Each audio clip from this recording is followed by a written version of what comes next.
Bonjour à toutes et à tous les amis, c'est Gilles Mansillon, j'espère que vous allez bien. Je voulais d'abord vous remercier pour vos dons, c'est vraiment très gentil. Ça m'aide vraiment encore en ce moment, hein. Je sais que tout ce que j'attends arrive et je sais que donc d'ici 2 semaines, je vais pouvoir vendre des NFT, des images de mes tableaux. Et j'espère bientôt, très rapidement, pouvoir tout récupérer pour pouvoir commencer à revivre normalement. Je vais discuter de quelques idées. Moi, je vous remercie infiniment. Je vous remercie aussi d'aimer, de partager, de commenter et souscrire. Ça me fait plaisir d'avoir vos commentaires pour pouvoir interagir. Et je voulais, mais on apprend tous les jours de toute manière, on doit apprendre tous les jours. Si on peut arriver à avoir juste un équilibre entre la gratitude et l'abondance et la gratitude, l'abondance, la gratitude, la gratitude et l'abondance, bon, intellectuellement, c'est facile à faire. Mais après ça, d'être toujours dans la réciprocité de ces deux énergies qui travaillent vraiment ensemble. On demande, on reçoit, on intègre, on demande encore et on reçoit. On continue, mais enfin bon, c'est aussi je voulais dire que un truc que j'ai réalisé, une chose que j'ai réalisée, c'est que Dieu, il est vraiment, il est prêt à donner, il est toujours à propos d'une seconde chance, parce que on se lance, on fait les choses, on s'aperçoit qu'on s'est trompé, on a toujours une deuxième chance de rattraper les choses. C'est comme ça généralement, hein. Et donc, oui, parce que bon, des fois on se demande comment ils ont réussi à faire avec une planète aussi riche et avec autant de connaissances, d'avoir créé autant de pauvreté. On se demande comment ils ont réussi à créer ces tensions, parce que la pauvreté crée de l'insécurité, et l'insécurité, ça leur permet pendant ce temps-là de faire, quand les gens ne sont pas confortables, ils peuvent pas prendre conscience des choses qui sont en train de faire. Mais enfin, tout ça, c'est en train de se révéler, parce que les peuples se réveillent tous les jours un petit peu plus. Il faut s'attendre à une époque biblique, hein, vraiment des transformations bibliques, des changements énormes.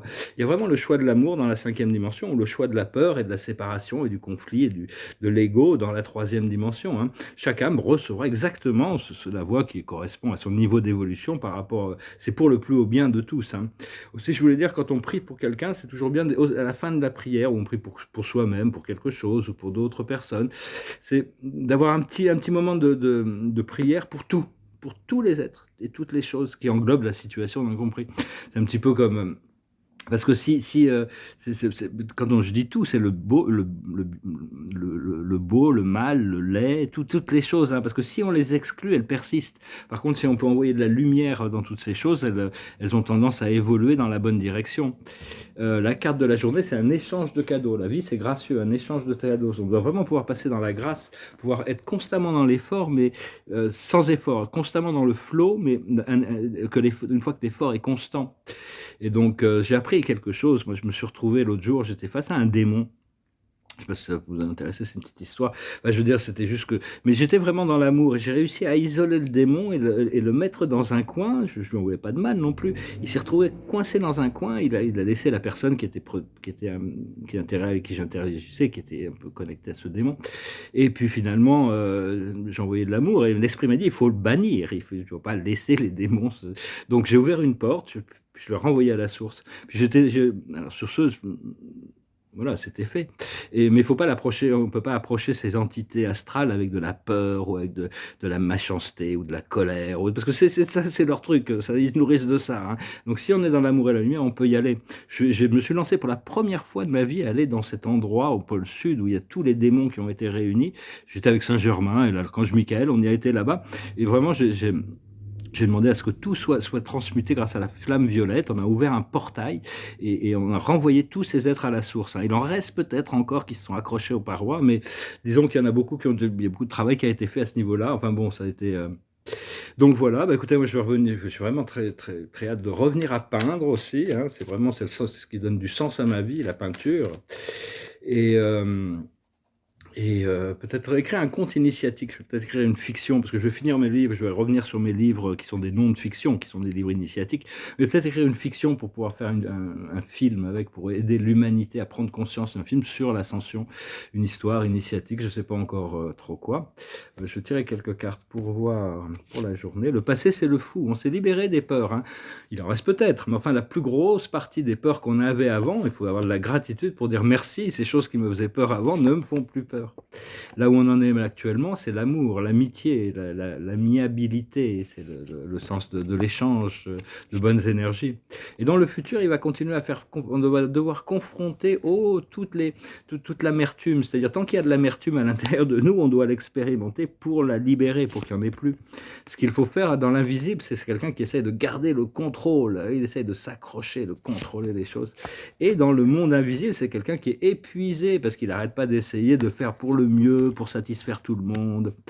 Alors, d'abord dans l'invisible, ce qu'il faut, c'est lâcher prise lâcher prise, avoir plus confiance, hein, et comprendre qu'il y a des compromis à faire. Des fois, il faut lâcher prise de certaines choses pour obtenir certaines choses d'autres, et à partir de là, on arrive au jugement, hein, au-delà de l'illusion. Et au niveau de l'épuisement, il faut voir derrière les masques, hein, il faut voir, c'est de la carte de la politique, le serpent biblique. Il a toujours essayé de nous embrouiller sur des trucs, et tout le monde est connecté plus ou moins, ou inconsciemment, à ce serpent biblique. C'est toujours bien de regarder les choses derrière, ce qui se passe derrière, comme ça on n'a pas d'illusion par rapport aux choses, et essayer d'éclairer les gens pour qu'ils prennent conscience de leur propre ombre. Et donc au niveau du physique, du matériel, hein, il faut encore faire un petit peu de patience.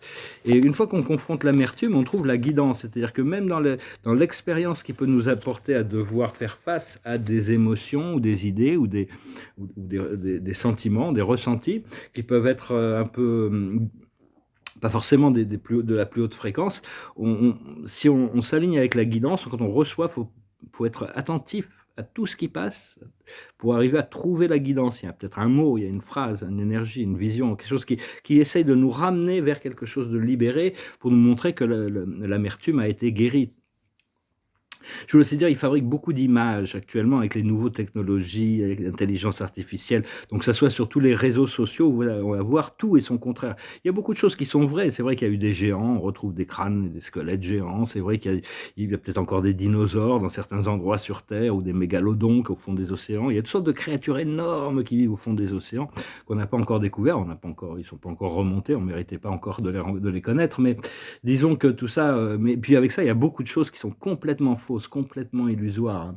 Donc c'est important de rester neutre par rapport à tout ce qui nous est présenté. Et si c'est vraiment important de savoir, on le filtre dans le cœur, on voit comment on se ressent. Si c'est important, l'esprit va répondre d'une manière ou d'une autre. Et parce qu'on ne peut pas forcer l'évolution des autres, mais on ne peut pas forcer son évolution à soi-même non plus. On peut collaborer plus efficacement. Et mais enfin, par contre, donc on peut pas forcer la transformation des autres ou de soi-même. Par contre, on peut demander d'aller visiter une planète ascensionnée ou d'aller visiter la Terre dans le futur en 2923 pour voir comment les choses, juste pendant d'avoir un aperçu de ces choses. Si on a un esprit qui a une fréquence qui est capable de recevoir ces énergies, on peut déjà avoir des aperçus, on peut demander, il faut apprendre à demander pour recevoir.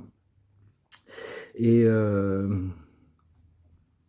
oui, et puis je voulais saluer tous ceux, enfin je veux dire, il y a toujours, bien sûr que dans le monde entier, il y a toujours des tensions et des problèmes, mais là tout le sud du Canada, l'ouest du Canada, et l'est du Canada et de l'Amérique, nord-est de l'Amérique sont dans une énorme catastrophe écologique, hein. Moi je prie pour mes amis qui sont à New York et dans ces régions, mais pour tout le monde, hein, il y a 100 millions de personnes qui sont affectées par vraiment cette catastrophe écologique actuellement, espérant que le vent va souffler, que ça va, je sais pas, c'est un procédé de nettoyage de toute manière, mais enfin bon...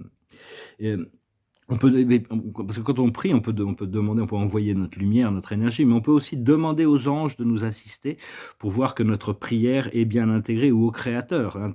C'est d'apprendre à travailler. Des fois, on peut le faire soi-même. Des fois, on peut demander de l'assistance quand c'est pour le plus haut bien de tous, c'est pour assister. Toutes les pensées positives dans n'importe quelle situation ont une influence positive. Tous les jugements négatifs sur n'importe quelle situation ont un peu moins Dieu donne un peu moins d'importance au négatif qu'au positif actuellement, mais donc voilà, utilisez la flamme violette, hein, pour bannir toutes ces entités astrales de votre réalité. Il n'y en a plus besoin, hein. On leur a donné un portail pour retourner à la source, pour sortir du plan terrestre. Il n'y a plus de développement pour eux ici. Maintenant, il n'y a plus que la joie, la paix, l'amour et l'abondance et la célébration de la vie que l'on prépare, hein, de toute manière. Pour moi, je sais que là, c'est la maison pour pouvoir peindre. Ça va être extraordinaire. Je vais profiter de ça bientôt. Bah, écoutez, je vous remercie encore pour tout. Je vais finir avec une chanson, des chansons françaises. Alors, j'en ai trouvé une, c'est une chanson française, puis je vais tirer quelques oracles à la fin. C'est une chanson qui est très poétique, c'est une chanson sur l'amour, justement. Ça s'appelle, c'est de Georges Bizet, ça s'appelle Habanera. L'amour est un oiseau rebelle que nul ne peut apprivoiser, et c'est bien en vain qu'on l'appelle, qu'il lui convient de refuser. Rien n'y fait menace ou prière, l'une parle bien et l'autre se tait, et c'est bien l'autre que je préfère. Elle n'a rien dit mais elle me plaît. L'amour, l'amour, l'amour, l'amour, l'amour est enfant de bohème. Il n'a jamais, jamais connu de loi. Si tu ne m'aimes pas, je t'aime. Et si je t'aime, prends garde à toi. Tam, tam, tam. L'oiseau que tu croyais surprendre battit de l'aile et s'envola. L'amour est loin, tu peux l'attendre, tu ne l'attends plus, il est là. Tout autour de toi, vite, vite, il vient, il s'en va, puis il revient. Tu crois le tenir, il t'évite, tu crois l'éviter, il revient. L'amour, l'amour, l'amour, l'amour, l'amour est enfant de bohème. Il n'a jamais, jamais connu de loi. Si tu ne m'aimes pas, je t'aime. Et si je t'aime, prends garde à toi. Tom, tom, tom. L'amour est enfant de bohème, c'est l'histoire du banquet de Platon, hein, où Socrate nous explique l'origine de l'amour. Bah écoutez, voilà, je vous remercie pour tout. Je passe vraiment la gratitude et l'abondance. C'est vraiment de pouvoir. On est en train de recréer une nouvelle vision de la société, mais on est grandement assisté par des intelligences supérieures. Et donc, il faut s'abandonner le plus possible à la vision que notre âme, notre esprit, nos guides, notre conscience supérieure peut nous. Il cherche toujours là-haut à nous apporter à la plus haute version de nous-mêmes. Donc, c'est bien de rester sincère, rester moral, rester éthique, rester droit pendant ces temps. La plus haute sagesse, c'est la guérison. On va continuer à guérir.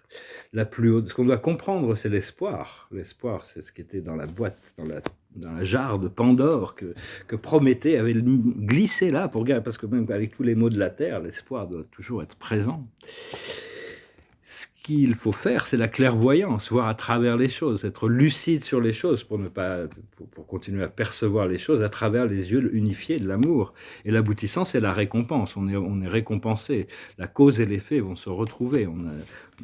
Donc voilà, hein, tout va pour le mieux. Écoutez, j'espère que vous passerez une excellente journée, vous préparez un bon week-end et puis plein de surprises, plein de bonnes choses. Restez bien à l'écoute de votre intuition et suivez votre cœur. À bientôt. Namasté.